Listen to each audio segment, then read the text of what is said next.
Hi everyone, thank you for coming. My name is Chris Jewell. I'm a husband and a father raising my family in Ward 1. Outside of politics, I work in construction management. So a lot of people probably don't really understand what that means. And what that means is I work every day with very large budgets, sometimes in the range of $100 million. I manage staff, upwards of 100 people at a time, motivate them to achieve their goal, which would be, of course, completing our project on time and on budget. I deal with engineering reports, drawings. I manage with building inspectors, very complex plans, and of course, I get the job done. So what I'd like to be able to do is take that skill set, apply it to council, and help ease our transition into a city while fighting to maintain Milton's small town charm.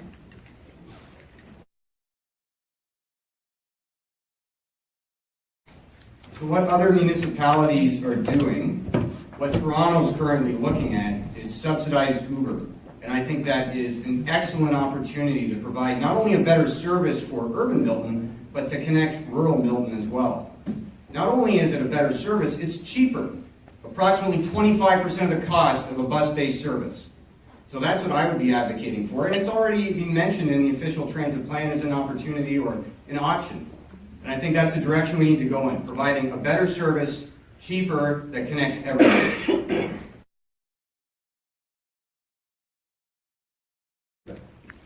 It's a tough question because it is a service provided by private companies. I believe there are grants out there which we should be actively investigating and applying for to try to improve service in the rural area. I think we should be working very closely with our newly elected MPP to try to lobby the province and the CRTC to do something about this.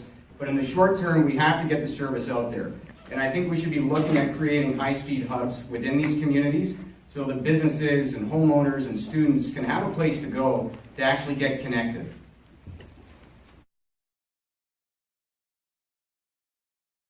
I wish I could have spoke first because I would have echoed, I will be echoing now the sentiments of my two colleagues on stage. We absolutely need more citizens committees. We need a focus on senior citizens. We need a focus on all the newcomers to Milton, on even the new Canadians. So I will definitely be advocating to form more citizen committees and to really engage with all of our residents.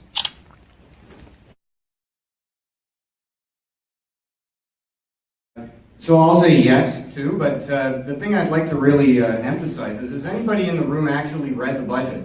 Has anybody looked at that? It's 450 pages. And in that 450 pages, you can't tell what we're spending it on. You'll see a bulk item for $340,000 for branding. How does that break down?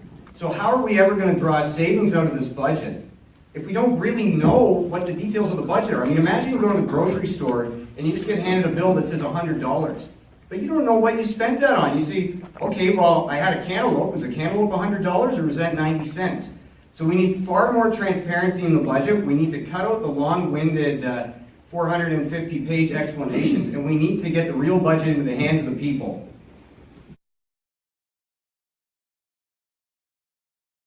That's a tough question. You know, I think that it really involves, again, going back to that previous question of engagement with the citizens. We need to form these groups in advance, and we need to consult all the stakeholders in the town, and that's the residents. I think one thing that we should be seriously looking at is zoning. Maybe we should possibly zone them even in industrial areas to start, so people are comfortable with this. You know, keep them out of the town per se until people are far more comfortable. We've had 100 years. We've had 100 years of bad publicity and propaganda from both sides. You know, we really don't know. But I think that shouldn't stop us from going forward and trying to do something meaningful and come together as a community to really figure this out together.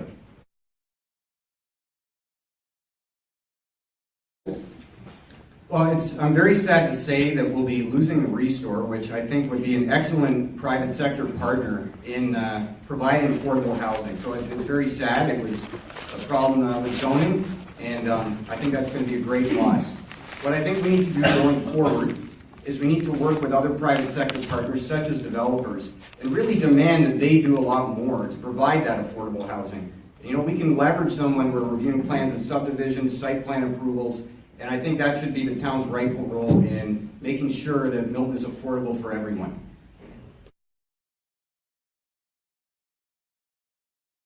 I think that the growth has really gotten away with itself here, and I think that the growth is causing most of the issues we now face in town. We have residential roads that have become highways, like Laurier and Duncan. We've got groups that are not feeling like they belong anywhere anymore, that they're not being welcomed, that they're not being integrated. And of course, we've got infrastructure problems. So I think it all comes down to central planners of the province pushing this rapid growth on us and us not being in control of our destiny. And I think what we need to focus on in the next 4 years is really taking back control, making sure that we're integrating all of these groups and all voices are heard, that we're getting the infrastructure under control, and that we're getting the growth in this town back in our control.